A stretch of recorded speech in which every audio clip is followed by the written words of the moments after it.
Welcome everyone to the Kindle Report, where I share my 40 years of experience to help you manage your portfolios and protect your wealth. Don't forget to subscribe, like, and share these videos.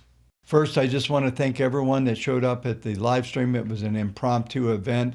When the markets are getting that crazy, I'm going to light up the screen and share some time with you folks, and we can watch the markets together. This is important not only for our new community on YouTube, but our institutional clients as well. So thanks for participating. Yesterday's action made it feel like March or April all over again. We're seeing 1,800 point down days. The Dow Jones down 6.9%, S&P down 5.89%, the small caps down 8%. Plenty of activity to say the least, and a bit of a panic. As I talked about in the live stream yesterday, we saw a lot of illiquidity again, not seen since the times I mentioned in March and April.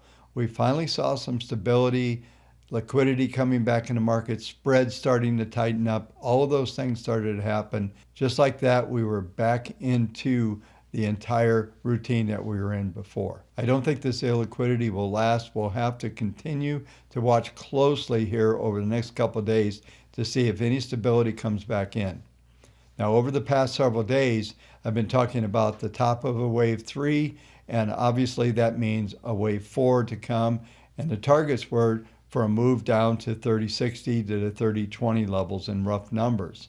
We hit those and exceeded them today. We actually closed under the 200-day moving average, but we are seeing some recovery overnight with the S&P futures up about 1.2%. The fact that we saw the illiquidity issues come back into play does not mean we're going back into a full-out collapse. Today's close will be very important.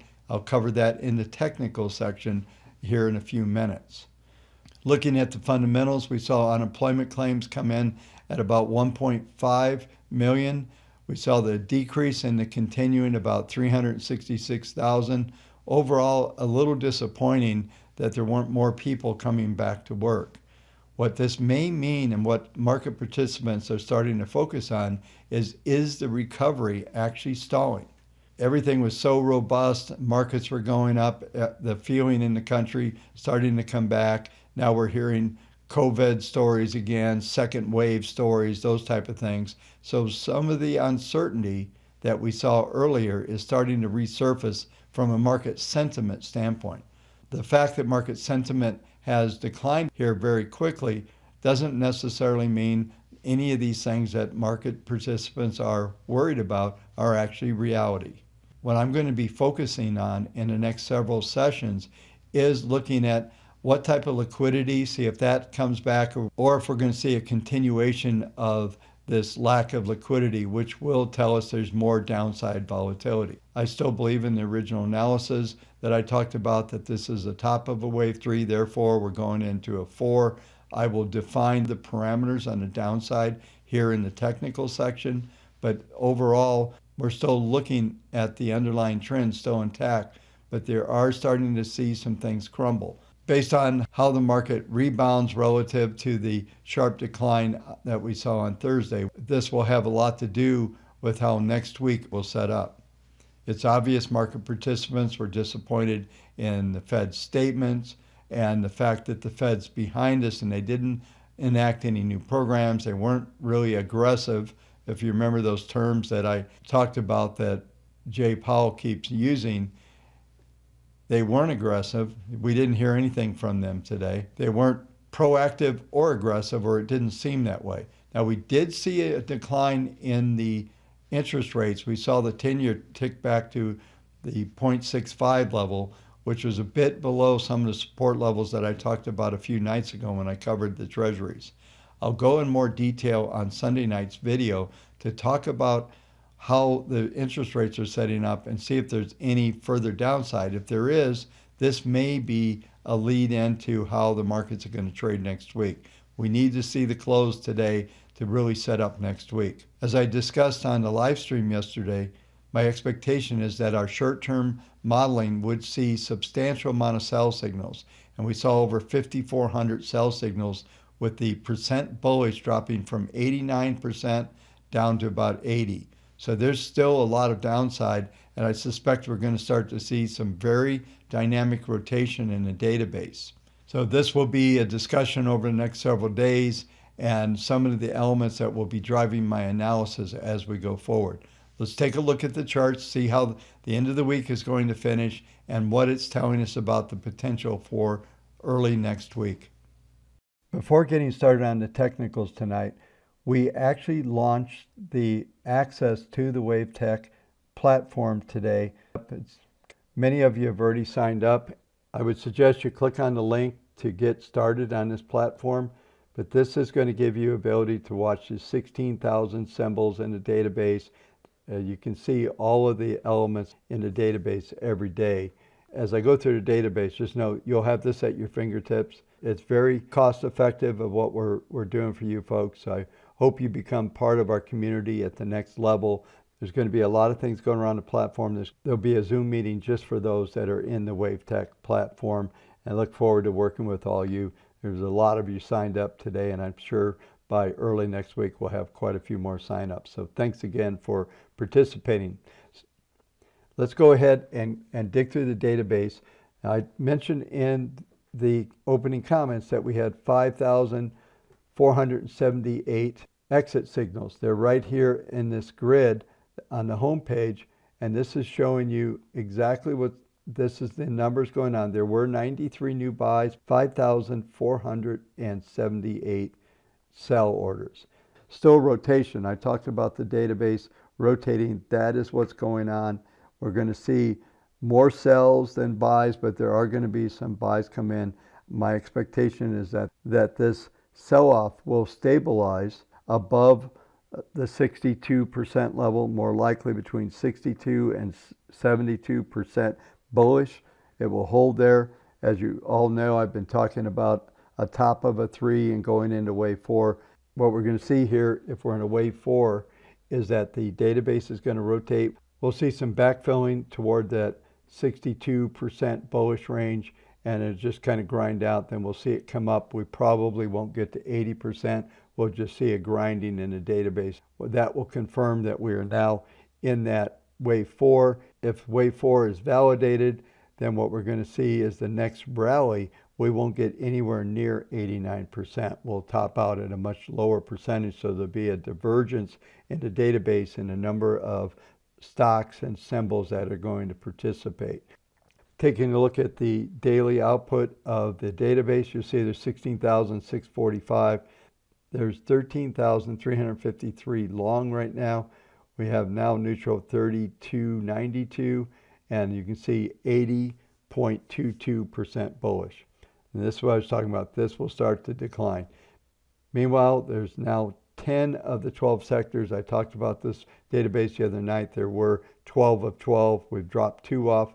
You'll see the 2 X's on basic materials. Consumer non-cyclicals are the first sectors to roll over. We will see a rollover on the short-term database, see what sectors hang in. What happens on the left-hand side here in these sectors will also tell us where to focus on when the next rally comes. This will help us with the rotation of the market. It's going to also point us to areas that are going to rotate even on the subgroups. So this is going to be an important area to understand. Beginning with the S&P cash markets, the SPX, this is actually showing us that we declined below the extreme yesterday by a substantial amount. We also closed below the 200-day moving average at the 3013 level. This suggests that while this was a negative, we're seeing a rebound overnight, and the close today is going to be critical, as I mentioned in the opening comments. We're looking at the PPMs here. PPM1 is sliced through its first and second derivative. We're seeing a negative on the PPM1. PPM2 is still positive by 0.21. What that suggests, the 3028 number is going to be the absolute key number to watch for Friday's close. A close below 3028, we're most likely going to get an exit from our short-term models. We're going to see a lot of shifts in the markets and start to go into at least a neutral mode and potentially into a more negative mode as we come into next week. But the overall configuration still suggests that we're in that wave 4 pattern. The key number is the 2964 level. If we trade below that level over the next couple sessions, then that's going to negate this whole wave 4 pattern that I've been talking about. Right now it appears on the overnight markets we're up about 1% on the futures. The futures are trying to rebound right now. There's been a pretty steady bid. London is open right now as I'm doing this commentary, and what we're seeing is some stability. We'll see if this flows through until the open. There's no real news coming out. We've had all the news that we're going to see this week, so this close today will be really critical. My expectations are that we are going to hold above this 2964 level. If we print it 2964, the next major level is actually down at that 2922 level. If you look at the market grid, you'll see there's two key levels there. S1 is 2939, S2 is 2922. It's at the VIX, so you can see what's going on there. We closed 2 sessions ago above the 28 level, and I told you if that happened, we're going to start to enter into the decline. Of course, one of the things I thought was going to be a 2 or 3 day decline, but nothing's orderly anymore. What we're seeing is markets just panic. There's big moves. We haven't seen the moves like we've seen yesterday for a while. So the volatility is back. As I talked about in the opening comments, we're also seeing illiquidity dry up in the markets, and that could end up being a problem going forward. What we want to watch for the close today is going to be that 3028 level. A close below that level is going to suggest there's more downside toward this 2964 possibility of 2922, and then we should catch a bottom somewhere down in that level. Looking at the weekly cash, what we're going to see is this red bar represents an outside reversal bar, and this is significant. I talked about this in last night's video. This event is triggering potentially a much larger event. The only thing that is going to help this market is that PPM1 is still at 1.78. That average is at 2932. So the 10-week moving average is rising approximately 50 handles per week based on where it's at right now at the 2932 level. That suggests this average will be at 2980, which will represent a substantial support level. With the PPM at 1.78, there's only a 20% probability to close below that level next week. What this is telling us is that there's major support under the market. I discussed in last night's video that this is potentially a larger ABC pattern. If that's the case, then we're going to see a move down to these lower levels that I discussed on a daily chart toward the 2922 level. Maintain a 3028 or higher on the close. The 10-week moving average that is rising above will be the key support, and the S&P will remain above that level. Now going forward, after the close tomorrow, I'll be able to go into more detail on Sunday night. What we're looking at is the next potential pattern will be a sideways choppy range or a wave 4. So if that's the case and these numbers hold together today, that will be really important to understand. Key number, I just want to put that number out there again, 3028 on a closing basis. On an intraday basis, we've got to stay well above that 2964 level. And based on how we're closing right now, it looks like the London folks are bidding this market a little bit. We're back up 44 handles. We're pushing on the futures up towards the R3 number for the day. So we're already seeing a pretty good rebound. So my expectation is that these numbers will hold. We'll enter into the fourth wave. So our short-term models are likely to exit should we get a close under 3028. If not, we'll continue to hold that position through the wave 4. Anyway, folks, that is the setup for next week. That's what we're looking at. Potential sideways range, wave 4, and then that would suggest a wave 5 coming and that this thing is not over yet. For right now, all probabilities, everything says we're going to stay within this range. Thanks for watching videos. Thank you for all the participation that we got this week and being part of this channel.